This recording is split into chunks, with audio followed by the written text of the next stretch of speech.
విశాఖ నగరాన్ని అంతర్జాతీయంగా అభివృద్ధి చేయడమే ముఖ్యమంత్రి జగన్మోహన్ రెడ్డి లక్ష్యమని విశాఖ దక్షిణ నియోజకవర్గం ఎమ్మెల్యే వాసుపల్లి గణేష్ కుమార్ అన్నారు.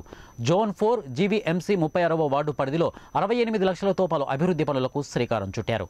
ఈ కార్యక్రమానికి ముఖ్య అతిథిగా నగర మేయర్ గొలగాని హరివెంకట కుమారి, 36వ వార్డు కార్పొరేటర్ మాసిపోగు మేరీ జోన్స్లతో కలిసి ఎమ్మెల్యే వాసుపల్లి శంకుస్థాపన చేశారు.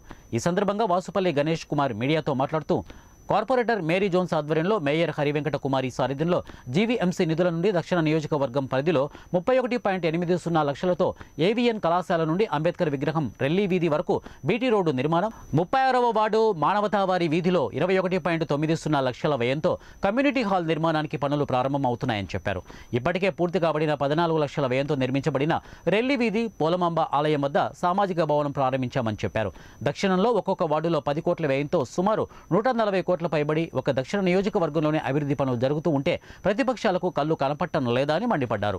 జగనన్న చేస్తున్న అభివృద్ధిని అడ్డుకునే ప్రయత్నాలు చేస్తున్నప్పటికీ ప్రజల ఆశీస్సులతో ప్రతి అడ్డును తొలగించుకుంటూ అభివృద్ధి పనులు శరవేగంగా జరుగుతున్నాయని వెల్లడించారు. ఈ కార్యక్రమంలో 36వ ward corporator Masipogu Mary Jones, ward president Masipogu Raju, zonal commissioner 4th Sivaprasad, EE Santosh Kumari తదితరులు ఈ కార్యక్రమంలో పాల్గొన్నారు. కానీ మేమేమో అడ్డుని కూడా తొలగించుకొని పనులు చేస్తా ఉన్నాం. ఇదే రోడ్డు జగదంబర్ నుండి పాత పోస్ట్ ఆఫీస్ రోడ్డుకి అనేక అడ్లు ఈ తెలుగుదేశం పార్టీ అక్కడుండే నాయకులతో స్థానికులతో ఇబ్బందులు గురి చేశారు. కానీ ఆ అడ్లన్నీ కూడా తొలగించుకున్నాం.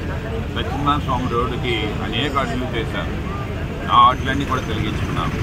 ఇలాగ ప్రతిదానికి కూడా ఆఖరికి జ్ఞానాపురంలో మనం 3 కోట్లు పెట్టి పెద్ద కళ్యాణ మండపం నిర్మాణం చేస్తామని అంటే ఆ కళ్యాణ మండపం నిర్మాణం ఆపడం కోసం చెప్పి కోర్టు నుంచి